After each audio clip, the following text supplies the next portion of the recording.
Hello, Professor. Hello. So Yeah. our last video for our Yes.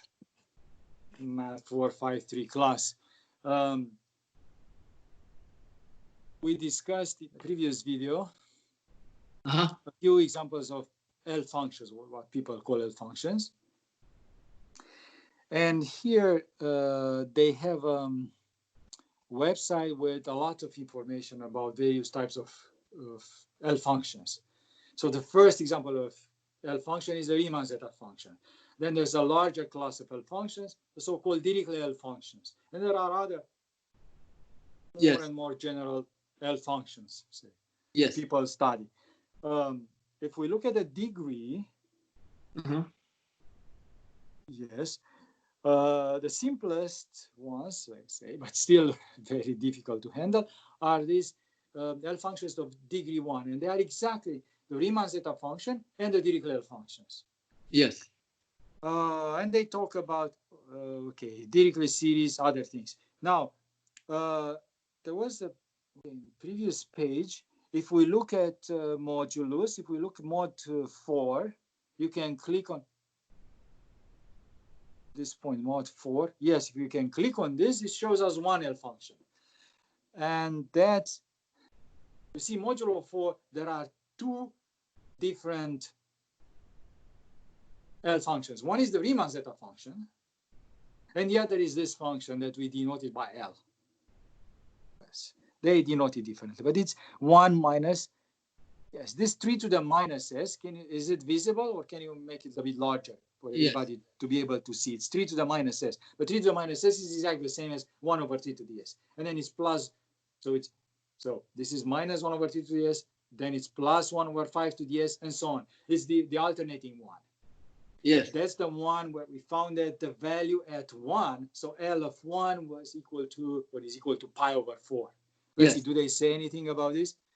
To satisfy a functional equation. Oh, L of 1, they don't tell us that it's pi over 4, but it's 0.78 and so on. So this number, if you multiply by 4, oh yeah, so that's pi, as we discussed, as we showed in a previous video. And then they have an Euler product. Let's have a look at the Euler product. Maybe if we click on it, yes, okay. So it says the following thing. It's a product, and now you have something to the minus 1. It means 1 over this thing. So it was exactly as before, is 1 over this thing. And the denominator then, it's 1 minus what they write here, something of p, and then times p to the minus s. But again, p to the minus s is 1 over p to the s. Yes. So if this expression, it's a Greek letter, chi. If this chi of p was not there, we got exactly the Riemann Zeta function. So it's 1 minus p to the minus s. This chi of p, it's their notation for these numbers that are 1, 0, or minus 1. Yes. And when p is a prime that's congruent to 1 mod 4, it's plus 1. They appear plus. And when p is congruent to 3 mod 4, it's a minus 1. So that's why when we take a logarithm of this, so if we go back to the Euler product, right, this chi of p is 1 or minus 1. So when we take a log, you see inside is going to be a 1 minus or a 1 plus. So that's why it distinguishes between primes that are congruent to 3 mod 4 and 1 mod 4. Okay, and eventually it leads to our sum that we discussed before. Now that's one of the things. Another thing, this function can be analytically continue, analytic function entire complex plane. But you don't even have to do this. The series as is convergent for all s inside the critical strip, the so-called critical strip. And they look for zeros and they computed zeros, and all the zeros they found were on the so-called critical line. You see, they say critical line. So that's why they don't even bother to give us the real part. When they say it's critical line, it means the real part of the complex of this complex number is 1/2. And then you have an imaginary part, that the actual complex number, the root itself, or the function is 0, is 1/2 plus I times something. And that something is what they wrote. The imaginary part. Minus 58 point something, and you see lots of them. Can we go back? Do they have the Riemann zeta function as well? They should. Still, degree 1, and then just the first one. The first one should be, yeah, that should be the Riemann zeta function. Just to have a look at the, okay, let's have a look first at the Euler product. You see, the Euler product is, yeah, you can make it large. You see, it's exactly the Euler product we talked about, because it's this thing to the minus 1. It means 1 over 1 minus beta minus s. And the first few zeros on the critical line. Yeah, as we discussed in our previous videos, it's 1/2 plus I times something. That something is the imaginary part. And the first one has imaginary part 14 point whatever. The second one, 21 point something, and so on. That we discussed that the billions of zeros were computed so far. Okay, let's go back and have one more look at that page. Something mod 5. Is there something? Right. That's the one. That's our series. It's 1 minus 1 over 2 ts, then it's minus 1 over 2 ts, plus 1 over 4. You see, plus 6, minus 7, minus 6. Minus 8, multiples of 5 are missing, and the others have coefficients that repeat periodically, 1, minus 1, minus 1, 1, and so on and so on. They give the value here, they give the imaginary part, this, and chi of phi again is exactly the Legendre symbol. That's the notation that they have. Okay, and again, computed lots of zeros. And all of those that are computed are found to be, computed so far are found to be on the critical line. So one expects the Riemann hypothesis to hold true in more generality. That all these L functions satisfy a Riemann hypothesis. That all these L functions have some zeros somewhere, so-called trivial zeros that come, say, from the functional equation. And then to have in this critical strip, the so-called non-trivial zeros, that all of them are on the critical line. So that's a much more general Riemann hypothesis people talk about these days. All right, so returning to our topics on arithmetic functions that we discuss in our 455 class. Let's see some connections with the Riemann zeta function. So let's write some things. Suppose we take just the Riemann zeta function, z of s, and we multiply by itself, z of s times z of s. So let's write z of s somewhere, just z of s, the capital letter z. I hope the screen is not frozen. Okay, z of s times z of s. Now let's see what the first z of s is 1 plus 1 over 2 to the s plus 1 over 3 to the s. Let's write a few terms. 2 to the s, 1 over 3 to the s plus everything in a parenthesis, yes, and multiply by the same thing. So let's write this again, same thing. So you see, it's again a Dirichlet series. But let's see what Dirichlet series is this. This equals somewhere. It starts with a 1, because if you had 1 times 1 is 1. Now, plus. Now let's think. It has something over 2 to the s. I said it's a Dirichlet series. But what's that thing over 2 to the s?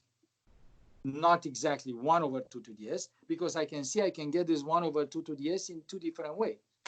I get a 1 here times 1 over 2 to the s from the second factor, and I get, so it is 2 over 2 to the s. That's what I'm saying. It's 2 of them, right?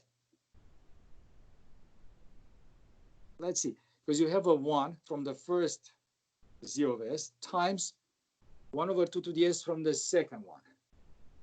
And then you have a 1 from the second one times 1 over 2 to the s from the first one. Now let's see 3 to the s. What's the numerator? I claim it's the same thing. It's equal to 2. Oh, okay. Because there are two prime factors. Yes, you saw that. Because you have a 1 over 3 to the s. But how about 4? So plus something over 4 to the s. Let's put the 4 to the s first, and then let's think about the numerator. 4 to the s. What's the numerator? How many different ways we get this 4 to the s? 3. Well, 3 different ways. Of course, when you take 4 to the s from the first sum and you multiply by 1 from the second sum, or when you take a 1 from the first sum, multiply by the 1 over 4 to the s from the second sum, but also you get it the third time when you take a 1 over 2 to the s from the first one times 1 over 2 to the s from the second sum. So it's 3 over 4 to the s. 3 plus dot dot dot. What is plus dot dot dot? I have one question for you. Let's write it. What is, okay, let's put it this way. When the denominator, when denominator is 100 to the s, what is the numerator? Okay. Well, yeah, what is numerator when denominator is 100 to the s? We just need to think in how many different ways we get this when we multiply those two series.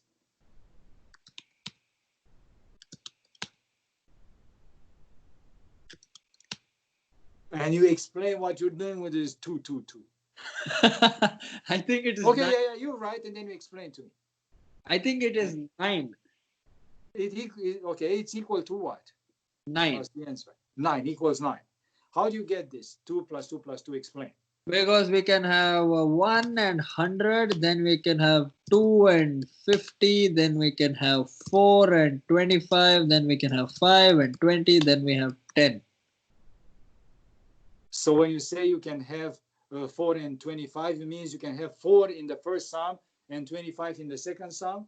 So 1 over 4 to the s times 1 over 50 to the s, but you also have 1 over 50 to the s times 1 over 1 over 25 to the s times 1 over 4 to the s from the other. Yes, that's why I'm doing each of these twice. Aha, good. But how about 10? 10 is only once because it's 1 over 10 to the s, 10 to the s. Now, how many is, so 9. What is this, in other words, in language that we discussed in the last 2 months? Isn't this exactly the number of divisors of 100 minus 1? First thing, the number of divisors of 100. Exactly. Oh yeah, because just 10 also is counted exactly once. Yes. So it's the number of divisors. Aha. We know how to compute the number of divisors of 100. It's 10 is 2 squared, 5 squared. You add 1 to each exponent. 3 times 3. 3 times 3 is 9. Okay. So now we see that one of the arithmetic functions we discussed in class or in these videos, the number of divisors is related to the Riemann Zeta function. Now let's do another thing, another simple trick. What is zeta? What is z of s minus 1? So inside, instead of z, I put s minus 1, and then times just zeta of s, times zeta of s. So again, zeta appears twice, but the argument is s here, and it's just an s minus 1. Let's write what it is first. Again, we start by writing this series. Yes, you can copy everything, except that then you come and make some changes. Instead of s, you put s minus 1. But before you make other changes, okay, you can make these changes, s minus 1. Okay, now let's think. Maybe we write on another line so everybody who watches this video can see what's going on. I say 1 over 2 to the s minus 1. Let's write 1 over 2 to the s minus 1. It can also be written 2 to the s minus 1, exactly that term. Can also be written as 2 over 2 to the s. equals is 2 over 2 to the s, isn't it? Yes. Similarly, 1 over 3 to the s minus 1, 3 to the s minus 1 is equal to 3 over 3 to the s. Right? Yes. And the same, 1 over 4 to the s minus 1 is 4 over. Yes. It's 4 over 4 to the s. So now we know how to rewrite the first series. So let's go back and now rewrite it as, yes, or on another line. Instead of 1 over that, 1 over, or yes, it's 2 over 2 to the s plus 3 over 3 to the s plus 4 over 4 to the s plus, let's write just one more, 5 over 5 to the s. Okay. Yeah. And then times 5 over 5 to the s. And then times is just zeta. So the other one remains as it was initially. Yes, but let's put 1 plus 1 over 2 to the s plus 1 over 3 to the s. I want to see it written so I can multiply them to see what Dirichlet series I get. Again, it's a Dirichlet series. So all I need to care about the numerators. The denominators are going to be the same. So now I ask the same. Okay, what is, it starts with a 1 and so on. Okay, let's just put a 2 to the s. Huh? What over 2 to the s? 3. 3 over 2 to the s. Yes. Next, something over 4 to the s. 3 to the s. Something over 3 to the s. Yes. What coefficient? What number? No s. We have 1 plus 3 from the other one. plus 3, 4. So 4. Okay, one more. Something over 4 to the s. Let's put a 4 to the s. And tell me, is it 4? No, it is 1 plus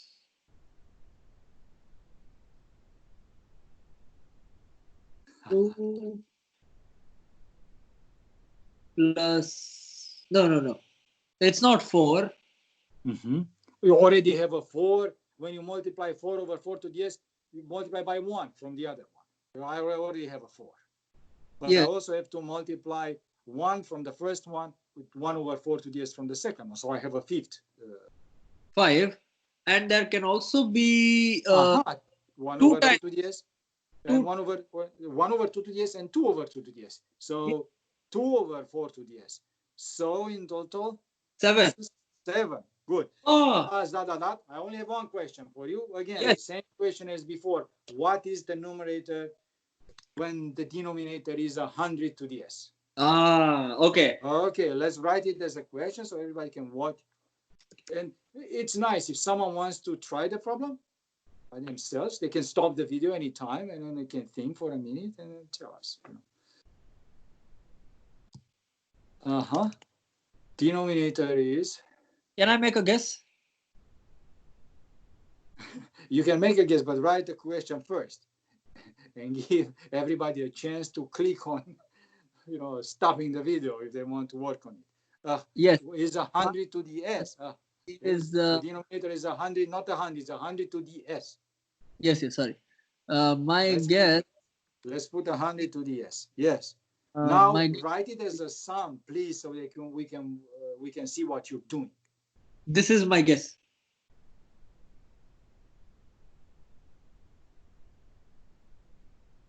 No. It's not correct. Let's maybe write it as a sum first, so then everybody can see the argument. So I take a 1 from the first sum, and I multiply by what? 1 over 100 to the s from the second sum, right? Yeah. Should I? I think I can get rid of this because I'm not sure of that. So let me just leave it like this. Okay. Right. So I just want to add coefficient by coefficient, all of them. 1 times, no. From the first one, the coefficient is 1. 1 times 1 over. Factor, well, I see is 1 over, I see this, but it's, yes. So it's a, so, but what's the numerator of this thing? Just 1 times 1 is 1. So I wanted to write just the 1 instead of the entire fraction. Sorry for the misunderstanding. Just the numerator. So that's a 1. And then I have a 2 over 2 to the s, but I multiply by 50, right? Yes. But in the second series, the numerator is 1. The numerator doesn't change in the second series, only first. So not by 50, but again by 1. The numerator is 1, isn't it? Yes. Equals 2.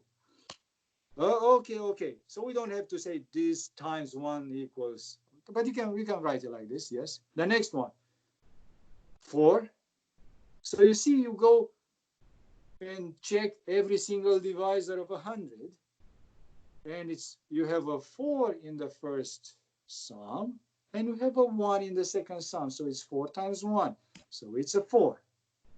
Next, what divisor is 5? Okay, I will keep my guess because it might be correct.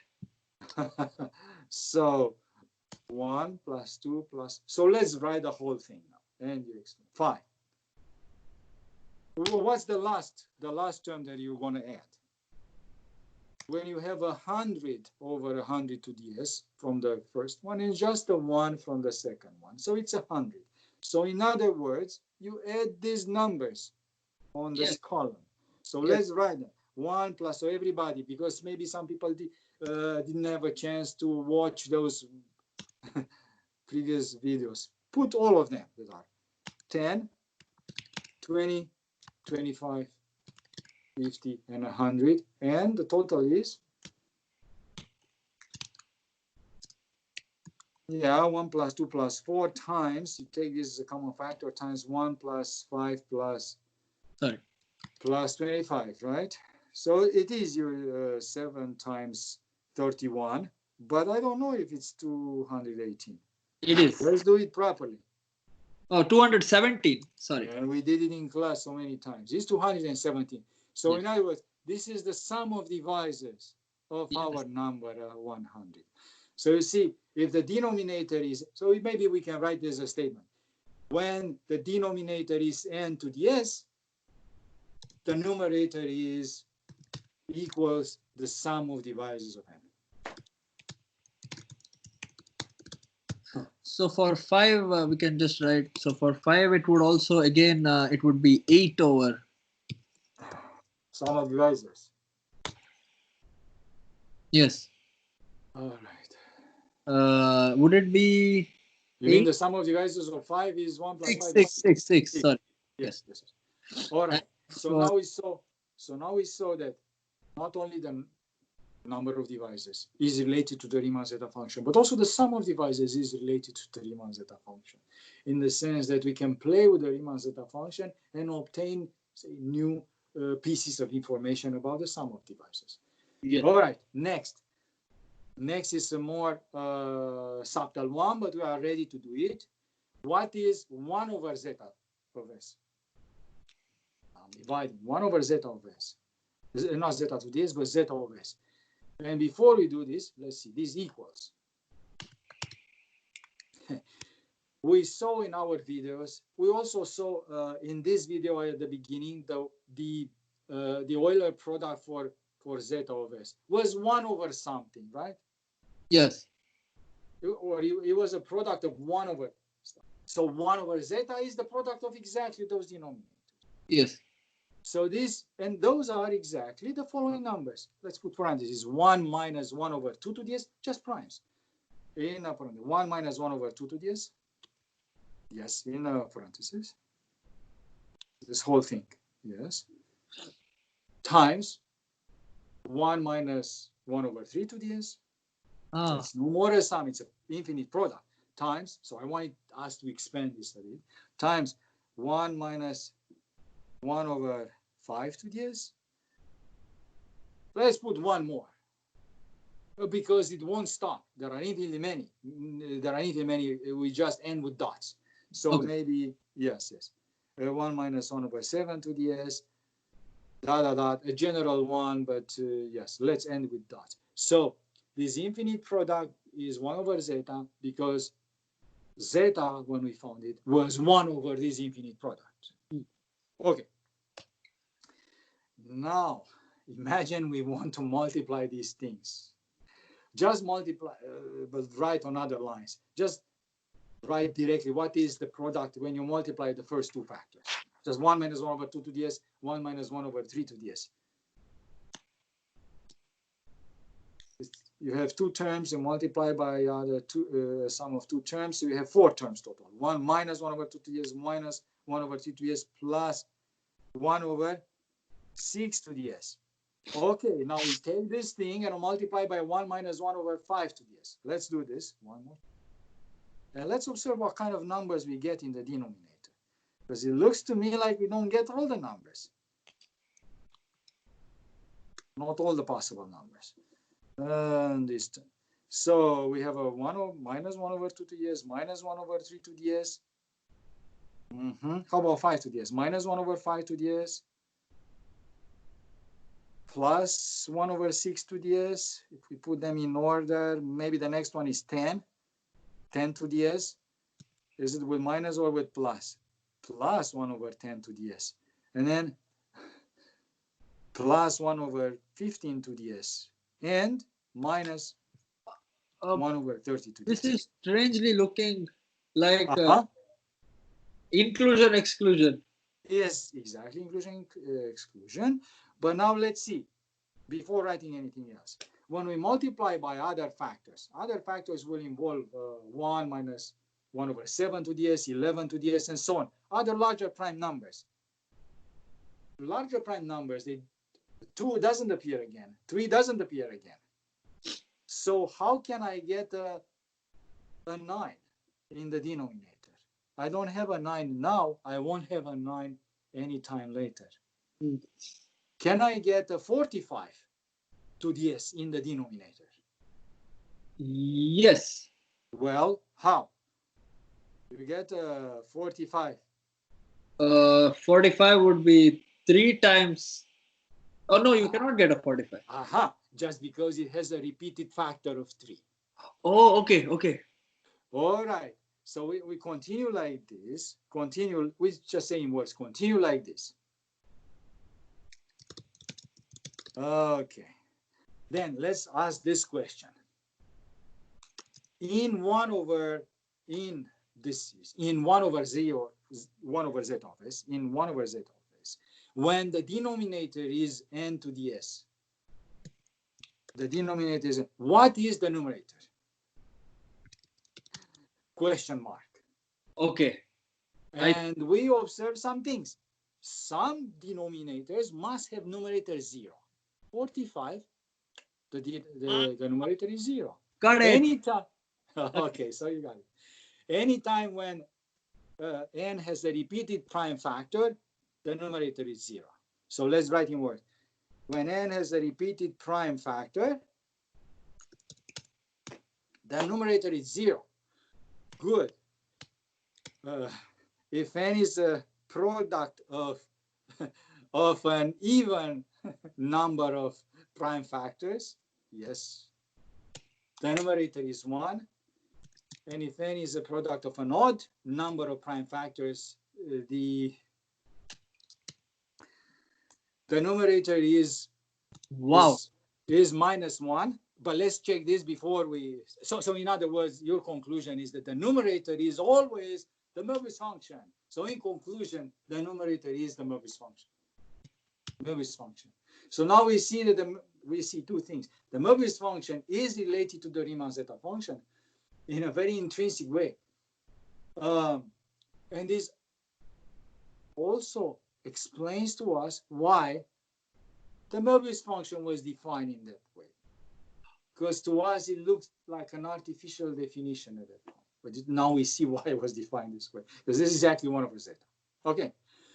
But let's check this thing with a even and odd number of prime factors. When you did 1 minus 1 over 2 to the s, 1 or minus 1 over 3 to the s, 5 to the s, and so on, you see those that are prime numbers, 2, 3, and 5, get a minus in front. 6, 10, and 15 are products of 2 primes. 6 was 2 to the s times, I mean, 6 to the s is 2 to the s, 3 to the s. So you have a minus times another minus. That's why it's a plus. Yes. But 30, we have a minus because it comes, if you look at the product, when before you actually compute it, the product was 1 minus, the product is the product of the line above. The first 3 factors, the line above. The line above, when just the first 3. That's how we get 30, when you have 2 to the s, 3 to the s, 5 to the s. So the product of 2 to the s, 3 to the s, 5 to the s, of course, will be at 30 to the s. But they come with a 1 minus in the first factor, because it's minus 1 over 2 to the s, another minus, and another minus. So 3 minuses because there are 3 primes. So now we see each prime comes with its own minus. So that's why it's minus 1 to the number of primes. Oh. And that's why the Möbius function was defined in this way. Okay. Last comment about the Möbius function. Yes, sir. Now, 1 over zeta is given by the Möbius function. Yes. The series, where is 1 over zeta? Let's write it somewhere.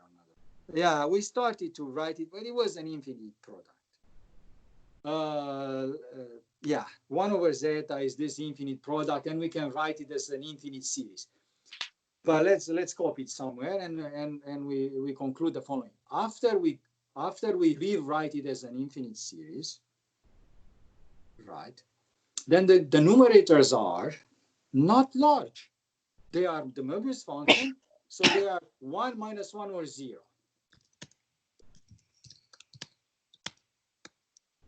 So the series, yes.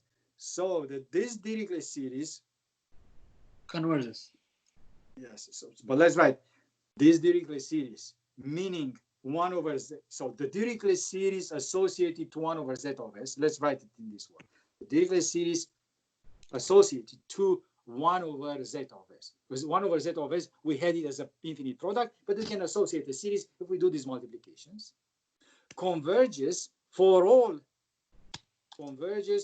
s larger than 1. Yes. Again, for the same reason, the Riemann zeta function that has coefficients 1, 1, 1, 1, it converges.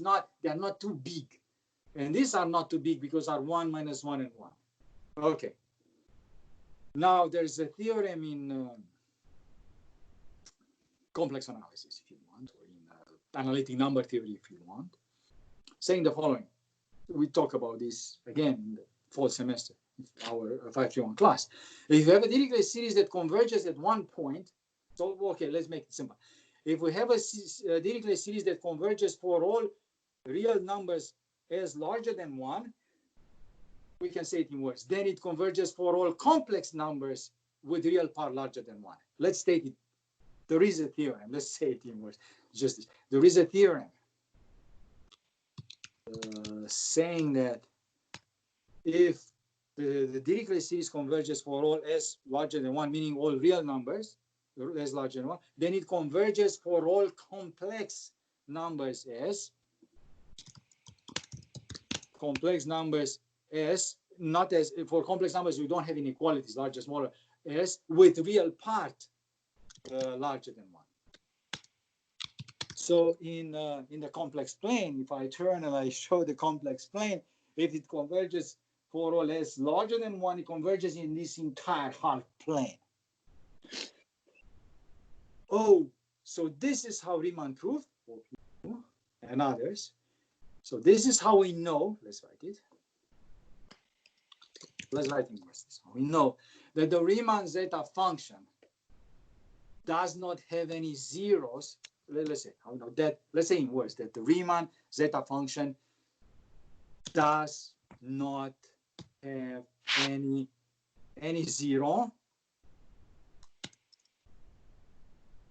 at any point s. So it's not zero. It doesn't have any zero. It's not zero at any point s with real part larger than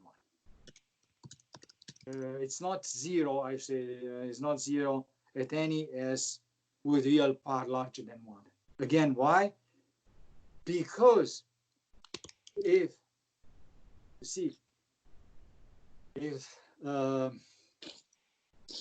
zeta of s had a 0.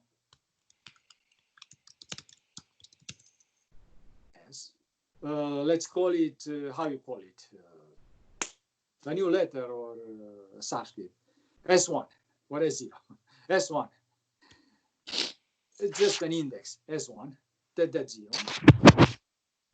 Then let S approach S1, this number. Now, if zeta of S vanishes there at S1, then 1 over zeta has to go to infinity as S approaches S1, because it's the inverse. If zeta of S tends to 0, then 1 over zeta tends to infinity. Okay, what you can say like this, becomes infinity.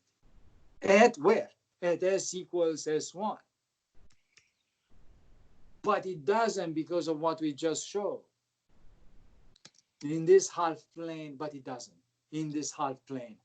Because 1 over zeta is convergent. The Dirichlet series, that's what we said a few lines above. So that's how people can show there are no zeros here. Okay, last computation. Let's go to a new quick computation.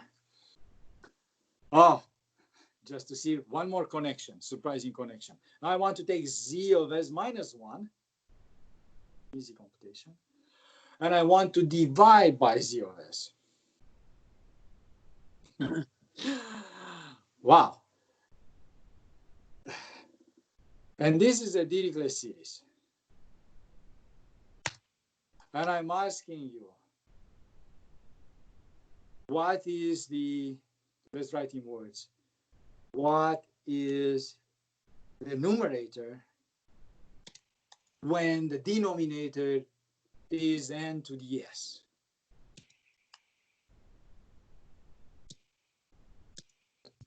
Is n to the s. Okay. N to the power s, not okay. N of s, but when the denominator is n to the power s, question mark. And I have one particular case that I want to ask you, a tough one. I'll let you work on it. Take n equals 1,000. Take n 1,000. So, in other words, what is the numerator? What is the numerator of 1 over 1,000 to the s? Don't. Before you do anything, I suggest you recall what those two are. You don't have to divide anything. You just multiply, because you multiply by 1 over z of s. But 1 over z of s is exactly the one we found. Yes. So, but z of s minus 1 we also found earlier is the one that has numerators 1, 2, 3, 4. So let's start. All right. You wrote the name Euler. You have to spoil everybody's pleasure. No, Euler discovered 300, 500 things. It could be anything. Right. Okay. So let's start by writing a few of those terms for z of s minus 1. Is 1 plus. So then everybody can see. 1 plus 2 over 2 to the s. That was what we found. 2 to the s plus 3 over 3 to the s plus 4 over 4 to the s plus dot. Put everything in a parenthesis. This is our z of s minus 1. Now I multiply this thing by, now we know by what? Is the Möbius function. 1 plus. It's Möbius function in the numerator. That's 1 over z of s. In the denominator, of course, like every Dirichlet series, it has 2 to the s, 3 to the s. So let's write a few terms. 1. Oh, maybe you write this on another line, because I don't know if everybody can see that easily. But they know that, it's times. It's 1, it was, it's the coefficients are 0, 1, or minus 1. The 0 coefficients, we don't care, just the 1 and minus 1. Plus, sorry, my bad. It's minus 1 over 2 to the s. Right? Just minus 1. It's minus 1 divided by 2 to the s. Okay, yes. 2 to the s, there was the, and it was minus 1 over 3 to the s. But are we dividing or multiplying? Well, we divide by z of s. So we multiply by the inverse of the Okay, Riemann, yes. Okay, which is exactly what we had before. That was, so the coefficients are exactly the Möbius function. That's all I'm saying. Yes. So 1 over 3 to the s. There is no 4 to the s. There was a 5 to the s. It's minus 1 over 5 to the s. There was a 6 to the s with coefficient plus 1. Plus 1 over 6 to the s. So now we need to think. Yes, plus. Now we need to think. How do I get 1,000? 1,000 I get when I multiply. I mean, how do I get 1,000 to the s in the denominator? I get it when I multiply some number to the s from the first sum times some number from the second sum. But if I take 7 to the s in the second sum, 7 is not a divisor of 1,000. I'm not going to get 1,000. So only when I take divisors. Now, please don't write anything. If you take the first term on the first sum, that's this one. This is to be multiplied by the coefficient of 1 over 1,000 to the s from the second sum, right? 1 times 1,000 is 1,000. But what is the coefficient of 1,000 to the s on the second sum? The coefficient was the Möbius function. So I'm asking, what is the Möbius function of 1,000? 0. So it doesn't appear. Same with this divisor, 500, because I can get 1,000 by multiplying 2 times 500. 2 to the s, 500 to the s.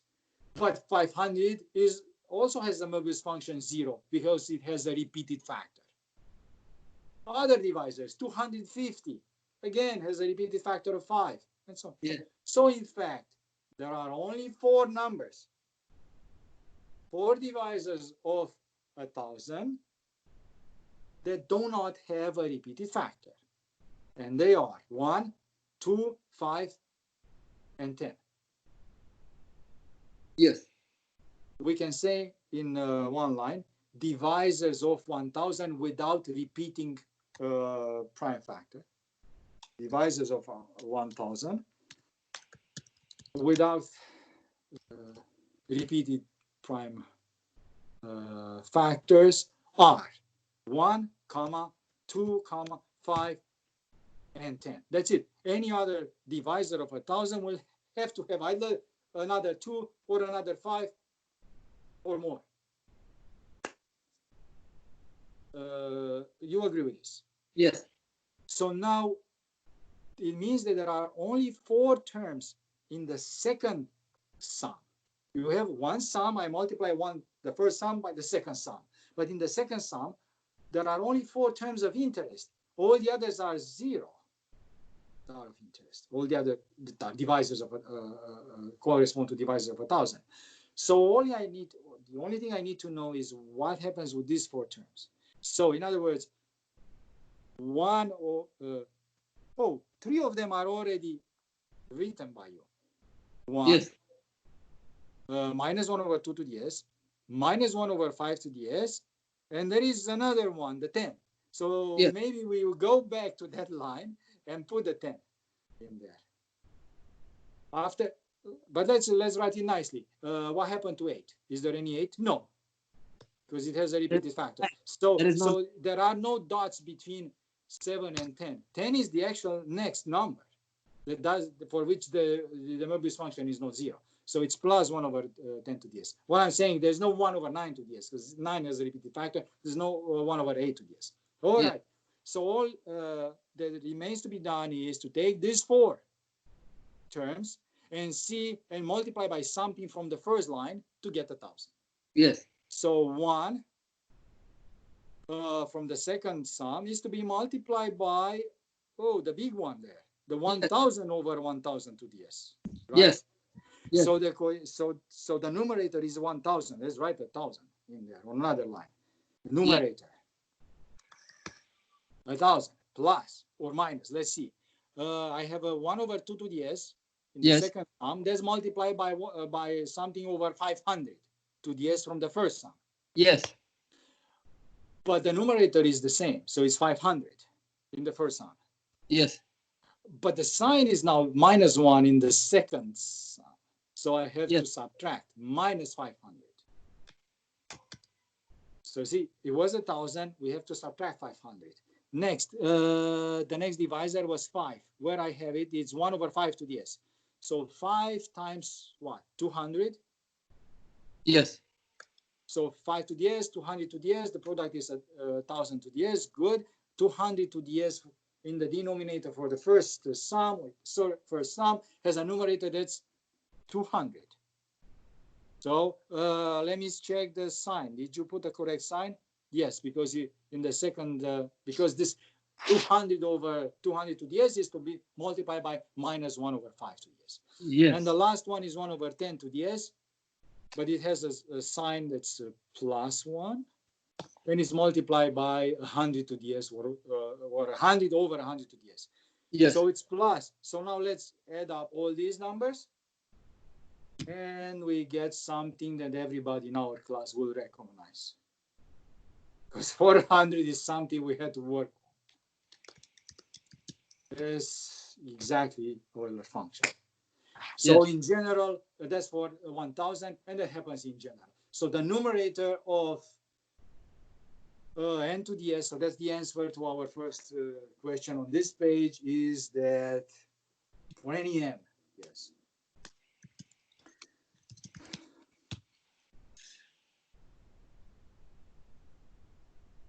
So now we see that, in fact, all 4 arithmetic functions we talked about in this class, the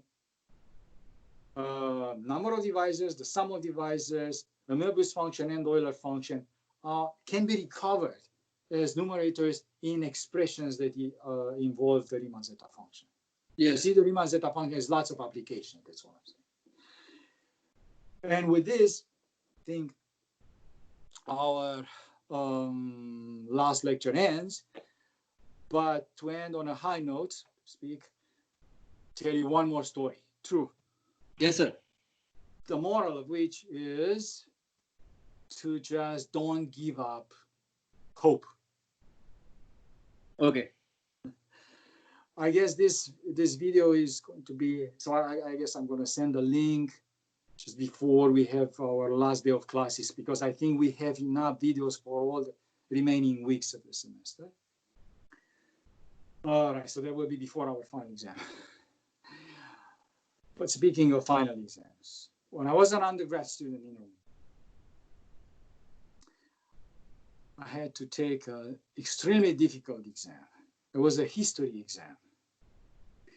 And see, they have a different way of giving grades. They give numbers, like 10 is the highest, the smallest passing grade is a 5, you get a 4, you fail the class. And it wasn't difficult because of history. I mean, there's nothing wrong with history, but because of the context. It was very, very unfair to me. Professor comes, the first day of classes, he comes and he says, it's kind of dark in here. And then he starts immediately to yell at me. I didn't know what he wants, actually. He's really shouting at me. I said, I don't know why. And then I finally realized, and I go and turn on the light. And I was going to say something, but I didn't. I kept my mouth shut. My only goal that class was just to pass the class. Because you see, the system was different. This one. You cannot pick and choose any classes or to move from one section to another or to avoid a class. You fail this class, okay, come back next year because you can't graduate. Taking this class, you will have to go through him again, one way or another. So it was impossible to graduate. And I don't like that he said this, but I kept my mouth shut. Because if I said something, he might remember when we have exams. Oh, there are no quizzes, no exams. It's just one final examination at the end of the semester. A week or two later, don't remember, it was 1 week later or 2 weeks later. So much time passed. But no more than 2 weeks. I go there and he, during his lecture, he starts to ask a question, same question. You don't know, you don't know, you don't know, you don't know, you don't know. Nobody knew. This was about something he was supposed to talk about. It doesn't matter. And again, when he said, you don't know, he asked me, you don't know, no, you don't know. It was fine. But what was not fine, and was not fair, was the fact that he stopped when he asked me a few more seconds. And he said, oh, the guy who doesn't want to turn on the light when I ask him. And I'm thinking, yeah, if I continue to attend this class, I'm making a situation that's bad from bad to worse. So I stopped attending. At the end of the semester, so let's forward to the end of the semester today. I take the exam. I don't know anything material. I don't have any notes. We don't have, phones like today that I can take pictures of other people's notes. And there are no textbooks. So I don't know anything. My hope was that he would not remember. I take the exam, and he has these cards, like pieces of paper, face down on his desk, and you choose one. And he gives you 10 minutes or so. You go sit down somewhere and you write some things, and then you show him this piece of paper, and he'll ask more questions, mainly from your subject, or he can ask from any other topic from this class, and then he give you a grade, and that's the grade. That's it. So you are at his mercy, so to speak. Yes. But my hope was he doesn't remember. So I go there, and he did. Not only that he did remember, so he saw me and he said, oh, the guy who doesn't want to turn on the light when I ask him. I choose a card. Long time no see, and he's trying to intimidate me. He doesn't need to, because he can give me a failing grade immediately without no reason. But anyway, he's trying to intimidate me. Long time no see. Don't even think about passing. Stuff like that. Choose a card. And he's looking into my eyes, and I'm looking at him. I don't even look at the cards. I look at him. And I remember, and with my left hand above the cards, I don't choose any card. And then I look at other people. There were other people choosing cards, and their hands are all over the place. And then I turn, and he immediately turns. He looks at me, and I choose a card with my right hand, because my left hand was above the cards. I choose the card with my right hand, and I look at it. I read, and I'm worried. Well, I shouldn't be worried because I didn't know anything, as I told you. But anyway, so I'm worried, and I can see his eyes, because I look at the car like this, and he's like 1 meter away, and he sees that I'm worried, and he smiles. And then I'm more worried, and the more worried I am, the happier he becomes. And then he said, he ignores everybody else. He said, stay right here so I can see you. And empty your pockets so you don't cheat. Stuff like that. Don't say this. And other insulting things. Anyway, chances of passing that class were close to zero, if not zero. Let's not say zero, but very, very close to zero. And guess what? I had in this dossier some old pages, but I don't know if you can see this. My transcripts from such a long time ago, just to prove to you that I did take history. Okay, first of all, this is my name. Where is my name? Yeah, it's my name. I don't know, is it visible? Yes, visible. Okay. And some stamps to give you. This is like an official English translation of that transcript. So there was history. I don't know if it's visible. You have a history here. See the history? Down. Yes, visible now. 10. I don't know anything. He wants me to fail, and I get the highest possible grade. That's what I'm saying. Don't give up hope. It's like in a movie. You won't believe this. So let's go back in time 2 days. I'm done with my previous final exam, and I try to find notes. I cannot find because everybody in my section needs the notes for their exam. As I said, I cannot pay. Oh, and there are no ways to make a xeroscopy, nothing like this. But when he was teaching in a larger room, 2 sections at the same time. So it's exactly the same lectures. The other section had an exam. They have the exam one day before our exam. Our exam is one day, 8 a.m. in the morning, and they have an exam 8 a.m. in the morning the previous day. So one more day earlier, when I'm done with the others, as I said, 2 days before our exam, and I go talk with some people in those dorms that belong to the university, and there are other people there, and I find several people from the other section, and 2 of them promised to give me their notes, but only after they are done, after they take the exam. So I said, okay, it gives me maybe one day. They have the exam in the morning, tomorrow morning, then I have an afternoon, evening, and the entire night to study. Well, I'm waiting. Next day in the afternoon, I go knock on their door, or their doors, because they live different rooms. They're not there. I wait, and it's in the evening already, late evening. They are not there. It was midnight.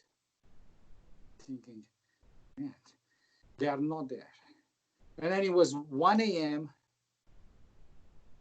I started to lose hope, to tell the truth. And it was 2 a.m. Now I can sit here and I try to make, just to make this story more dramatic than it was. But I'm not going to do this and say, oh, 3, 4, 5. No, it was close to 2 a.m. So a bit after 2 a.m., but it was before 2 a.m.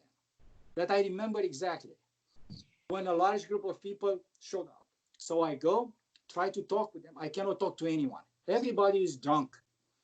Those who passed the exam are drunk because they passed the exam. Those who failed the exam got drunk because they failed the exam. You cannot talk to anyone. Finally, I found those 2 guys and I said, look, oh, and some of them became violent and so on and so on. So look, you promised you give me the notes. Can I have the notes? Oh, yeah. One of them, I cannot talk to him at all. He was just too drunk. I only asked him, do you remember anything from your subject? And he says something. He said, oh, there were 2 subjects. He remembers something, but he didn't remember the title of that. He didn't remember the title of the lecture, nothing. He remembers something from the first subject, something from the other side, subject. Anyway, he failed the class. The other one was better. He also failed, but at least he told me a few things. He said, I asked him, can you go there anytime you want? He said, no.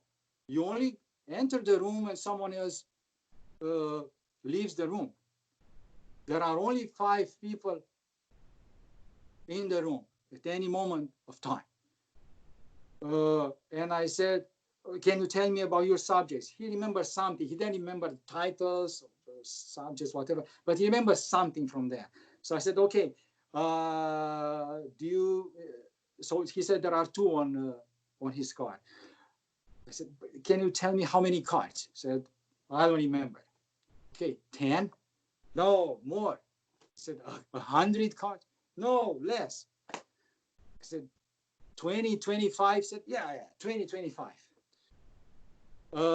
Then I asked him, I guess, one more question. I said, did he ask you questions from other topics or just your topic? He said, oh, from other topics as well. And he said, the Krug asked me about the revolt in the 18th century. It was a well-known, that every child knows about. In Romania, that they teach you, it's a revolt that you learn in middle school and in high school and so on. And I told him, yes, there was the revolt, 1784. You can Google this. And he didn't agree. He said it wasn't a revolt. It was a revolution. And so I said, what did you say? It wasn't a revolution. It was a revolt. Everybody knows. I mean, that's what we've been taught. And then he told me, look, that's exactly what I told him. I told him that my teachers who told me this, and it's in all these books. And he said, doesn't matter, it's wrong. And I failed the class. He said, man, so he concluded that you cannot even trust what you learn in school. All right, so they gave me their notes. I go into my room, ignore everything, ignore the rats, ignore everything in the room. Okay, and roaches and stuff. I say, okay, look, what do? I look at both of them together and try to reconstruct at least the titles of the lectures. And I realized from these two notebooks that there are 38 lectures total. 38. Then it took me half an hour or so to find the subjects that each one of them discussed. And I realized one of them is 5 and 34. The other one was, if I remember correctly, was 8 and 31. So I realized, okay, 5 plus 34 is 39. 8 plus 31 is 39. 1 plus 38 is 39. 2 plus 37 is 39. So that's how he puts them. So there are exactly 19 cards. So there are 38 subjects, lectures that he gave, but in 19 cards, close enough to his 20 or 25, that guy, 19 cards. Okay, so I'm not gonna read anything except for 1 or 2 topics. I said, I'm gonna read 10, and therefore 10 plus 29 is 39. 10 and 29. I have 2 hours, it's almost 3, until 5. Now, if he puts these cards in order, but he did put the cards in order after he collected them today, maybe I have a chance to find the 10th card, but I need to be in the room. So I need to be the first. I need to take the first bus, the first, whatever, at 5 something. I have 2 hours. So I'm gonna study just these 2 lectures, number 10 and number 29, which I did. A full hour for number 10, and I knew it very well from both notes. And number 29, a full hour, number 29. I read again and again and again and again for a full hour. And then I knew these 2 topics very well, but I didn't know anything about anything else. So it was 5. And when I returned those 2 students, those 2 friends of mine, their notebooks, they were away. They were still drinking. It was easy. And then I left. I took the first bus. You take the bus, but it's not enough. You still have to walk for 10, 12 minutes, something like that. So I got to the building, I don't know, between 5:30 and 6, and it was still dark. Surprise, the building is locked. The building was locked. I couldn't enter. So what did I do? I don't know if you can still hear. I can hear. Yes. Because it showed me that I have low power. I don't know where the... That's okay. Yes, we can. Yeah, maybe we finish in 2 minutes. But what happened is the following. So I couldn't wait there. I said, maybe someone, like the police comes and asks me, what do you think you're doing at this hour here, holding the building? So I crossed the street, standing in a dark corner, watching the entrance. Half an hour or so, was still dark. The janitor comes. He comes, he unlocks the door, he goes inside. I immediately go to the door. I don't go in because I want him to see me. Maybe he reports me to the university or whatever. I know there's another door immediately. So when he opens the second door, that's the moment I open the first one. So he doesn't hear. Oh. Then I'm inside. And then he goes somewhere and I go directly to the room where we have the exam. Now that's the one time when I don't want to turn on the light. I just want to stay there in darkness and wait. I want to be the first one there. I want to attack. I don't want to attract any attention to me. I go there, another surprise. 4 people in the room, 2 boys, 2 girls. Obviously, they spend the night in the building. None of my business. But I don't like how they treat me. They're very aggressive, and they, especially one of the girls, threatening me. Oh, don't you dare go and choose the subject before us and stuff like that. I didn't say anything, just sit quietly there. So I don't like their attitude towards me, but I do admire them for their plan. And I hear them talking, and this girl says, so as we discussed, first you go and you choose 2 and 37. Then I go and I choose 1 and 38. Then you go 4 and 1, 2, 3, 4, the first 4. And in an order, there's not 1, 2, 3, 4. They go 2, 1, 4, 3, something like that. I was amazed. So I said, wow, but they are making a mistake, a big mistake. I tell you in a moment, at the end of this story. So what happens, I sit there, and before 8, many other students came. There were more than 20 in the room. So again, I didn't have high hope. So he comes, and he says, and he's not in a good mood, and he says, first 5, stay here, everybody else out. About 10 left, but there were 9, 10. About 10 left the room, but there were 9, 10 in the room. I wasn't in a position to argue with those people. So again, I thought that I have to leave, even if I was the 5th one. And then he looked, and he saw that there are more people, and he said, I said 5, the first 5 stay, everybody else out. There was one of the girls who show up later. She was in another group, and she said, well, but we were here, the first 5. And then this aggressive girl said, no, you were not. The 4 of us were here first, and then was that guy, and then you came later. And she pointed at me, and then the professor said, no, out, the others out. So I was left in the room. And then when he looked at me, he saw me. Oh, the guy who doesn't want to turn on the light. Come and choose a subject.